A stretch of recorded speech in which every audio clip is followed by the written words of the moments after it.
Chapter 1. I was thinking about food. Stuck in traffic, it's what I do. What any normal person does, of course. But now that I thought about it, I hadn't had anything to eat since 7 o'clock this morning. About 10 hours ago. A Laddz song came on the radio for the second time that day. How about that for bad luck? And as the maudlin, syrupy harmonies filled the car, I had a brief but powerful urge to drive into a pole. There was a petrol station coming up on the left, the red sign of refreshment hanging invitingly in the sky. I could extricate myself from this gridlock and go in and buy a donut. But the donuts they sold in those places were as tasteless as the sponges you find at the bottom of the ocean.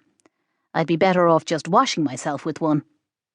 Besides, a swarm of huge black vultures was circling over the petrol pumps, and they were kind of putting me off. No, I decided I'd hang on and... Wait a minute. Vultures? In a city? At a petrol station? I took a second look, and they weren't vultures. Just seagulls. Ordinary Irish seagulls. Then I thought, no, not again. 15 minutes later, I pulled up outside my parents' house, took a moment to gather myself, then started rummaging for a key to let myself in. They'd tried to make me give it back when I moved out 3 years ago, but, thinking strategically, I'd hung on to it.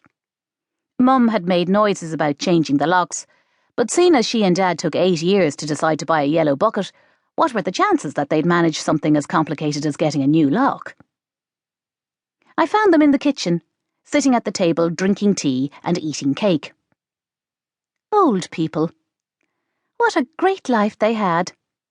Even those who don't do Tai Chi. Which I'll get to. They looked up and stared at me with barely concealed resentment. "I've news," I said. Mum found her voice. "What are you doing here?"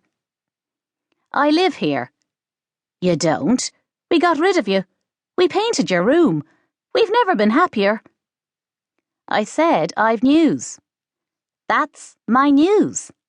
I live here." The fear was starting to creep into her face now. "You have your own place." She was blustering, but she was losing conviction. After all, she must have been expecting this. "I don't," I said. "Not as of this morning. I've nowhere to live." "The mortgage people?" She was ashen. Beneath her regulation issue Irish Mammy orange foundation. "What's going on?" Dad was deaf. Also frequently confused. It was hard to know which disability was in the driving seat at any particular time. "She didn't pay her mortgage," Mum said into his good ear. "Her flat's been reclaimed." "I couldn't afford to pay the mortgage. You're making it sound like it's my fault. Anyway, it's more complicated than that." "You have a boyfriend," Mum said hopefully.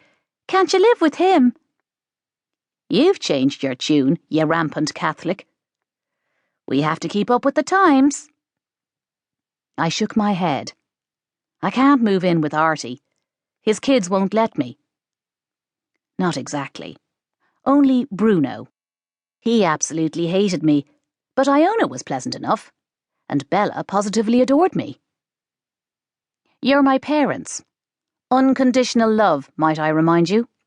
My stuff is in the car." "What, all of it?" "No." I'd spent the day with 2 cash-in-hand blokes. The last few sticks of furniture I owned were now stashed in a massive self-storage place out past the airport, waiting for the good times to come again.